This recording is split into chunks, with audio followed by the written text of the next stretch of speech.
एकच गणित 5 परीक्षांच्या वेगवेगळ्या शिफ्टमध्ये आकडे सुद्धा न बदलता विचारला जात असेल आणि त्यासाठी तुम्ही एवढा मोठा कुणाला करत असाल तर ही आम जिंदगी मेंटल जिंदगी काय म्हणते बघताशनी म्हटलं तर बघताशनी उत्तर. त्यासाठी अल्ट्रा कॅल्क्युलेशन ट्रिकचा वापर करणार आहोत.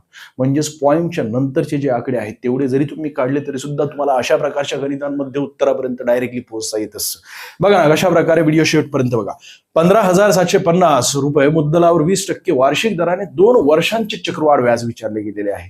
जर व्याजाची आकारणी दर 6 महिन्याला केली गेली असेल तर 2 वर्षांमध्ये 6 महिने 4 वेळा येत असतात आणि एका वर्षामध्ये जर 20% आकारले जात असेल तर 6 महिन्यामध्ये 10% आकारले जाणार आहे. सुरुवातीला 10% जर या अमाऊंटची आपण काढली तर इथे पॉईंट येणार. पुन्हा अजून 10% काढली तर या ठिकाणी येणार. पुन्हा अजून 10% काढली तर या ठिकाणी पॉईंट येणार आणि पुन्हा शेवटी 10% काढले तर या ठिकाणी पॉईंट येणार. म्हणजे शेवटी आपल्याला किती मिळणार? 1.575. शेवटी आपल्याला 575 मिळते पॉईंटच्या नंतर आणि तेच तुम्हाला पर्यायामधून शोधायचं. तुम्हाला तुमचं उत्तर मिळते. पर्याय क्रमांक 4 या प्रश्नाचं योग्य उत्तर एक मात्र पर्याय म्हणजे 575. व्हिडिओ आवडला असेल तर लाईक करा, जास्तीत जास्त विद्यार्थ्यांना शेअर करा. अशाच प्रकारची खतरनाक शॉर्ट ट्रिक बघण्यासाठी अजूनही फॉलो केलं नसेल तर फॉलो करून टाका.